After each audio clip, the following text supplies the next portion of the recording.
Chapter 58. Where am I? Safe. Who are you?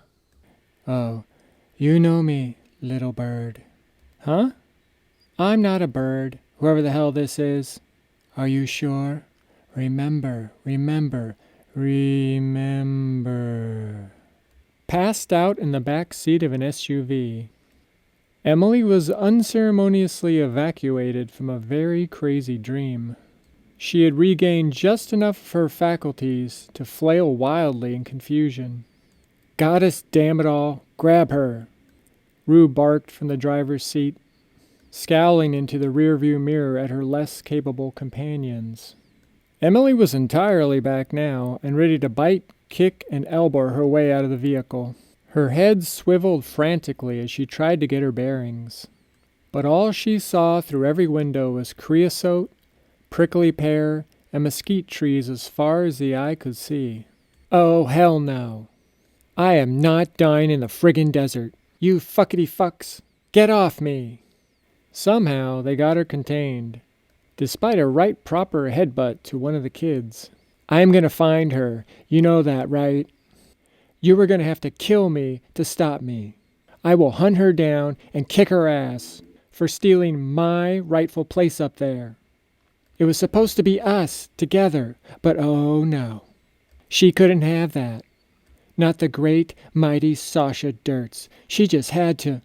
The SUV stopped as if it had hit a tree, with everyone cursing and slamming into seats and headrests. Rue turned slowly and glared over her sunglasses. Emily summed up Rue's look with one word from her favorite courtroom drama: premeditated. Rue addressed the young dirt girl in the passenger seat, who was sweating bullets from all the conflict, desert heat, and the 10. "Charlie, give me one. Wait, scratch that. Make it 2 Percocet." Okay. Yeah, hold on," the spunky brunette replied, pulling a smell-proof, digitally locked case from under the seat. With a few button pushes, she dispensed the pills from a sea of prescription bottles, 10 bracelets, and pungent bundles of herbs. "Oh, nice," Emily said. "Drug me again. Which is illegal, by the way. I don't care if we all go down. You can't kidnap someone, slip him a Mickey, and..."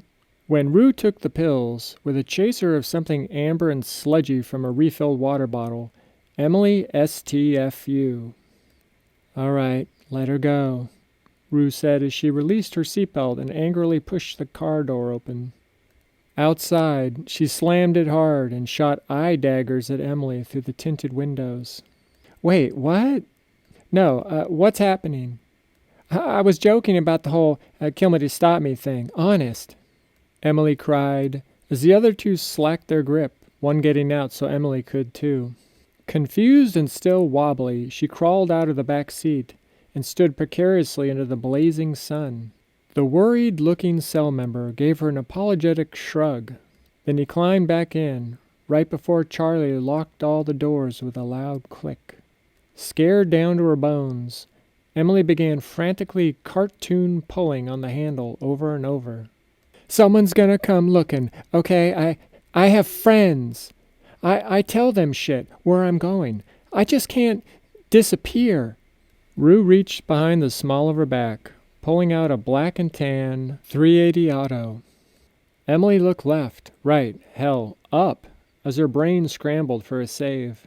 She was done begging, though. If this was the end of the road, and she was entirely and royally fucked, she would at least die on her feet. And all because she had trusted Sasha, apparently with her life. Suddenly, Rue made a roll-it-down motion to her co-pilot. The tinted window lowered as she tossed the weapon past Emily's shocked face and into a waiting yet nervous hand. The window closed as Rue took off her sunglasses, squinting at Emily like a bandita. "I didn't want it to go off, accidentally. And the sunglasses, well, I just don't want you to break 'em. On account, they're my favorites, you see." Emily wasn't a fan of confusion, ambiguity, or body dumps in the desert. "What the hell are you talking about? Why'd you take those pain pills?" Where am I? And why did Sasha do all this? Sasha is dead, Rue explained flatly, as she tightened her abs and set her jaw. I'm sorry, truly. I know you guys were close, she continued calmly, just like she'd been trained. No, you're a liar. You're lying. Sasha is a winner. She always wins. That's who she is and what she does. That's why I'm here and she is... Rue walked towards Emily and stopped at arm's length. Then slowly circled her, forcing Emily to turn and witness the truth. When Rue finally stopped, her back was to Houston, hundreds of miles away. Above her head, what looked like a volcanic eruption had infiltrated the otherwise blue sky with sullen hues of gray, black, and rusted, coffin nail red. In the heart of that maelstrom, lightning strikes illuminated the pop-up weather system. Emily stood, mouth open, her jaw working silently, but she had forgotten how to talk. With unwelcome help from the 10, the truth started to worm its way into Emily's emptied mind. Rue let out a long, centering breath. She is dead. I am sorry. Emily also wasn't a fan of violence, but she struck Rue's face so hard that it hurt her own shoulder. Before Rue had even hit the dirt, Emily was on top of her, punching and choking, and Rue, somehow, was just letting her go on and on. You take that back. Take it back. Take it. Emily's brain shut off as her fists balled up in Rue's bloodied t-shirt. Crying, she sloughed off Rue's midsection like a sweaty block of clay, falling onto her side. Curling to a fetal position, she stared sideways at the rocky, desiccated landscape. Nothing mattered now. Emily was done. Just one last thing. She just needed to somehow get that gun and join Sasha. Rue sat up, spitting clumps of blood and dirt past her perfect, brilliantly white teeth. The painkillers were killer. Oh, she felt the hurt, but she had been beaten before in fights, and with the perks, it was manageable. Functional, let's call it, because she had a whole passel of functioning to do and a short time to do it. Rue inched over to Emily and tried to care for her as Sasha would have.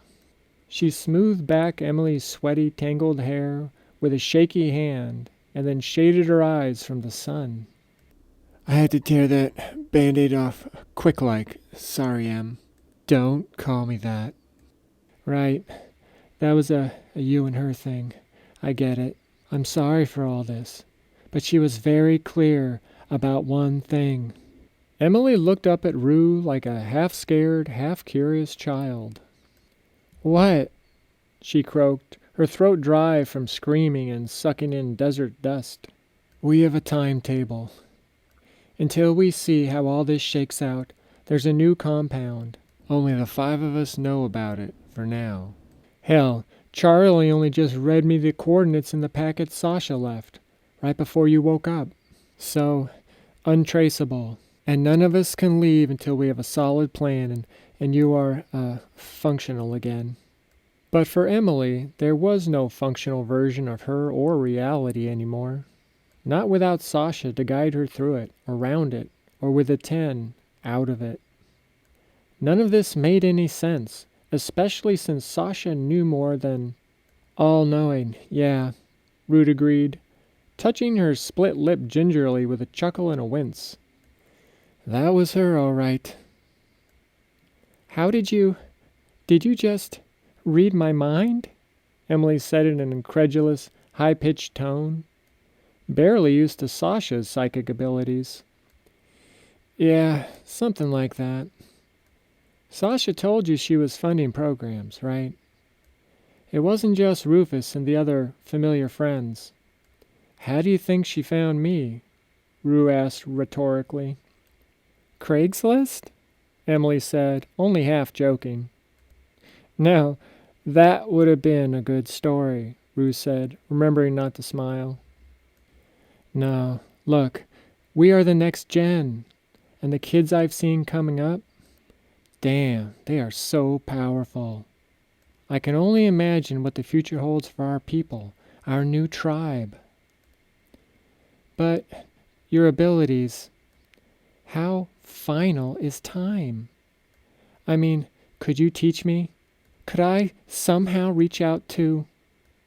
Emily started, but couldn't finish. Despite how Emily had inadvertently affected the timeline back at Revolution Ranch, this was too much to wish for. Especially so soon after losing Sasha. And especially if the answer was a no.